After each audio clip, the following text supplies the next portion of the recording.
Jadi, ini Zeke Yeager, orang yang ingin menyelamatkan dunia dengan memusnahkan kaumnya sendiri. Tapi sebelum jadi seperti itu, Zeke hanyalah anak biasa. Zeke lahir di Marley. Dia adalah anak dari Grisa Yeager dan Dina Fritz. Mereka berdua adalah anggota restorasi Eldia, kelompok rahasia yang ingin menggulingkan kekuasaan Marley dan mengembalikan kejayaan Eldia. Sejak kecil, Zeke sudah didaftarkan menjadi prajurit oleh Grisha, dengan harapan anaknya bakal jadi mata-mata buat mengembalikan kejayaan Eldia. Tapi untuk itu, Zeke harus bisa masuk seleksi prajurit. Sayangnya, Zeke anak paling tidak berbakat, dan nilainya selalu buruk dibanding prajurit lain, membuat dia dikucilkan oleh teman-temannya. Selain itu, Zeke juga seorang yang lemah, canggung, dan selalu kesepian.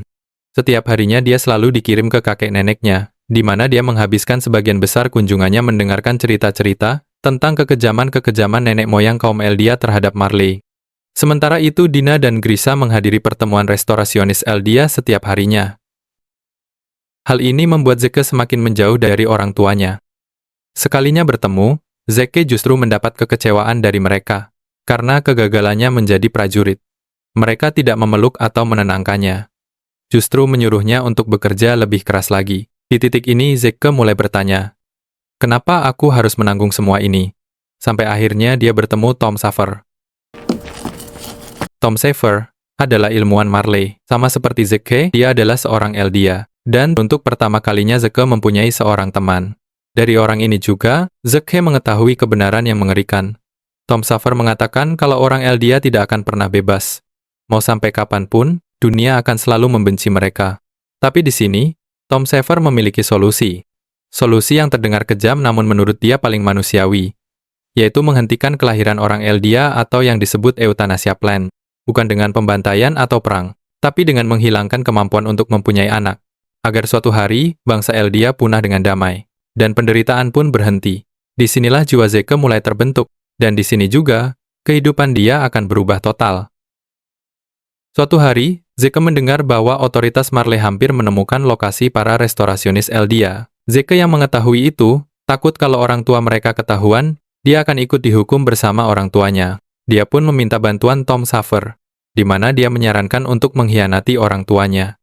Zeke dihadapkan pada dua pilihan, tetap setia pada orang tua yang menyiksanya, atau menyelamatkan diri. Dia pun memilih untuk mengkhianati orang tuanya, di mana mereka akhirnya dihukum dengan dikirim ke Pulau Paradis, dan diubah menjadi Titan tak berakal. Meskipun telah mengkhianati orang tuanya, Zeke menghormati tujuan mereka, dan dia melanjutkan perjuangan mereka dengan caranya sendiri. Zeke pun hidup bertahun-tahun sebagai anjing Marley.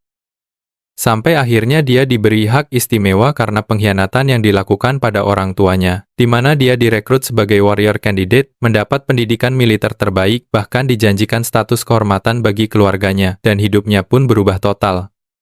Setelah Tom Safer meninggal, Zeke dipilih untuk mewarisi Beast Titan, dan dia juga mengadopsi tujuan yang sama, yaitu tentang rencana euthanasia. Tapi untuk mencapai itu, dia harus bersentuhan dengan Founding Titan yang berada di Paradis. Dan kebetulan, saat itu Zeke diberi misi untuk membantu menangkap Founding Titan. Saat berada di sana dia mengetahui kalau ayahnya masih hidup dan mempunyai anak, yang ternyata seorang pemegang Founding Titan.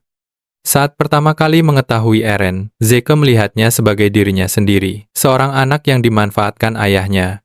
Zeke yakin, jika Eren memahami kebenaran dunia, ia akan memilih rencana euthanasia. Sayangnya misinya gagal, dan Zeke pun terpaksa kembali ke Marley. Tapi ini bukanlah akhir, karena selanjutnya dia mulai bermain dua sisi, mengkhianati Marley, menjalin kontak dengan Paradis, sampai mengatur kematian warrior lain. Semua ia lakukan untuk satu momen yaitu bertemu Eren dan mengaktifkan Founding Titan. Dalam pikirannya Zeke berpikir kalau Eren masih bisa diselamatkan. Namun ada hal yang ia tak sadari, Eren bukanlah dirinya, dia tidak mau mengorbankan kaumnya. Justru dia ingin dunia hancur. Momen yang ditunggu pun akhirnya tiba, di mana mereka akhirnya bersentuhan dan Founding Titan diaktifkan. Mereka pun dibawa ke Path, tempat di mana kehendak bisa menjadi kenyataan. Tapi saat Zeke mengajak Eren untuk memulai rencana euthanasia, Eren menolak. Zeke waktu itu berpikir kalau Eren sudah tercuci otaknya oleh Grisa. Dia pun membawanya ke masa lalu untuk melihat kejahatan ayahnya, untuk lebih meyakinkannya Tapi yang dia lihat justru sesuatu yang mengejutkan. Ternyata bukan Grisha yang mencuci otak Eren, tapi Erenlah yang mencuci otak Grisha.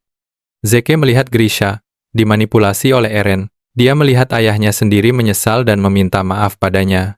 Setelah itu dia juga memohon untuk menghentikan Eren. Dia pun bergegas menyuruh Ymir untuk menjalankan rencana eutanasianya. Tapi semuanya terlambat. Karena untuk pertama kalinya dalam sejarah, Ymir tidak mematuhi darah bangsawan dan lebih memilih Eren. Saat itu juga, dia hancur. Rencana eutanasia yang ia inginkan, gagal. Setelah Eren mengambil alih Founding Titan, Zeke benar-benar kehilangan tujuannya. Kesadarannya terkurung di Paths, sampai akhirnya dia bertemu dengan Armin, yang waktu itu terjebak di Path. Dan Armin bertanya, apa momen kecil yang pernah membuatmu bahagia?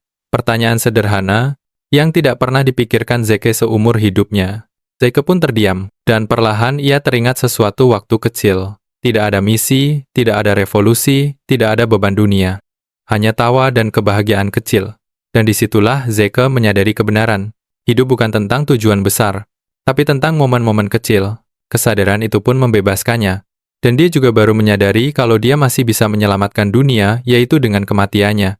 Dengan kesadaran penuh, Zeke keluar dari Path, dan dia melambai ke satu orang, yaitu Li Pai, seorang yang punya janji untuk membunuhnya.